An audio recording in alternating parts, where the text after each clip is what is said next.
welcome to the Lady Yum Yum Show. Today I'm making mango cheese quesadillas, one of my favorite quesadillas. They're really delicious.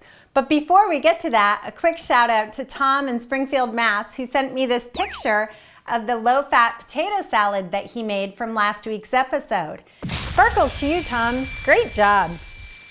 Okay, back to our quesadillas. The first thing we need is a ripe mango. And we know a mango is ripe when we push on it and it just gives a little bit, very similar to a ripe avocado. And mangoes are a little tricky because they have this weird pit in the middle. It's long and flat. And we can find where the pit is by just putting the avocado on our cutting board and letting it roll. The pit's now horizontal to our cutting board.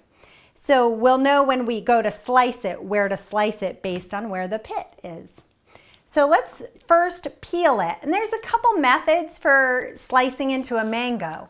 I like to peel mine. So I just use a vegetable peeler and it's pretty easy to peel, but they get kind of slimy, for lack of a better word, as you peel them. And especially if they're super ripe, they get more slimy still. But trust me, these things taste great. It's worth a little work. Okay. Now I'm just going to cut the very bottom off, there, just so I have a nice surface to stand it upright. Makes it easier to cut. So most of the flesh are along the sides of the fruit. Again, the pit now is running in here. So I use these little corn holders. I just stick it in there, and then I have a handle, and I can easily slice away the flesh. So there's one big chunk, and here's my other big chunk. There we go. And you can usually get a couple off the sides pretty easy too. You don't want to get too close to the pit. The fruit gets a little fibrous there. I want to show you what you're avoiding inside the mango. This is the pit. Oh, I told you they're a little slimy. They're very flat, and as you get closer to the pit, the fruit gets fibrous, and you just don't need to be very close to the fruit because the fruit's just not that tasty there, and you don't want this stuff. You don't want to eat that stuff. So there's your comparison. So you're getting these two big sections off either half of the mango. That's the majority of the fruit. Now we just need to dice the mango. This mango is perfect right now. It's perfectly ripe, so it's mostly sweet, but it just has a little tartness left. The riper the mango, the sweeter the mango. Mangoes are super fruit. They're loaded with antioxidants and all sorts of great vitamins. Superfruits have also shown health benefits in multiple clinical trials. Next, we have to blend our cheeses. I have 4 ounces of a light cream cheese and a half a cup of a shredded 4-cheese Mexican blend. Again, this is a light version, trying to keep down the fat a little bit in this recipe. And all we have to do is mix these together. This just makes sure that all the cheeses are blended and each bite of the quesadilla has a little of all of them. Makes it extra special good. That looks pretty good. Now I'll grab a tortilla and bring it over to the stove. My pan's been preheating on a medium heat for about 4 or 5 minutes. And I'm using these uncooked tortillas, flour tortillas. I don't know if everybody can find them in the supermarket refrigerated section, but they're worth it. If you can find these, they taste so good. They taste like restaurant made. And I'm a little too lazy to make them from scratch.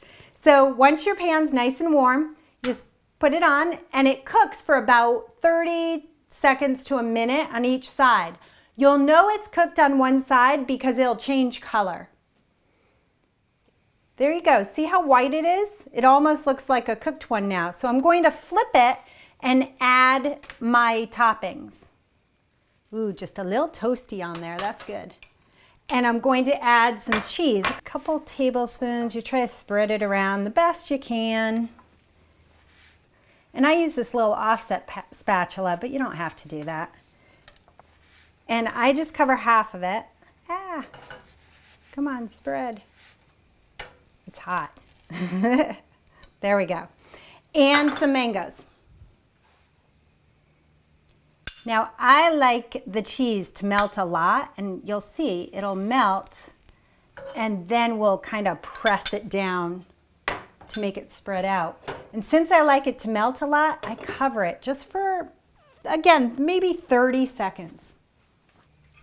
There we go. Just that few seconds is all it takes. And then we can fold it over. Ooh, perfect. And press it. And it'll get all melty. Now, if you don't have it cooked all the way, you can flip it once or twice. Like this one seems like it could go a couple more seconds. And now I'll just get some more melting done. So that's all good. Okay, this is all done. And to serve it, I usually cut it in little wedges. Let's look inside. Ooh, yum. So I just do little wedges.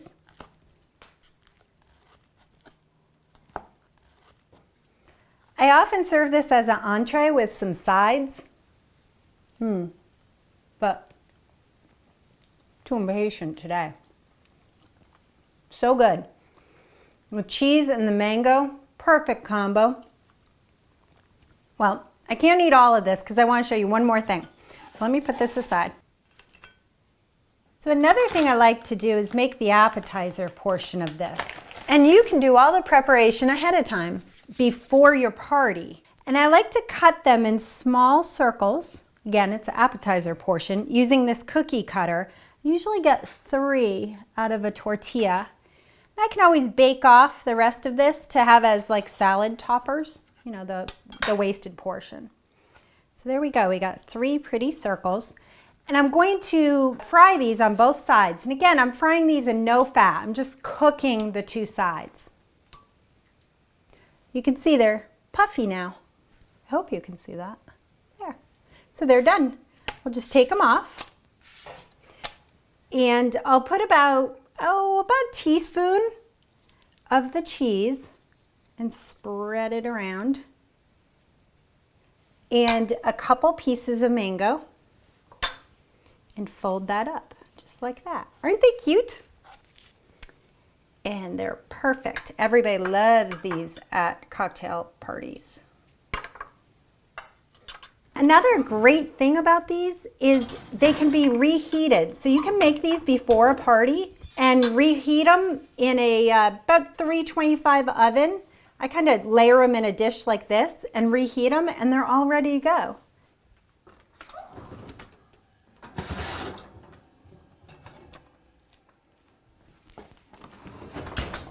There they are, all ready to be plated.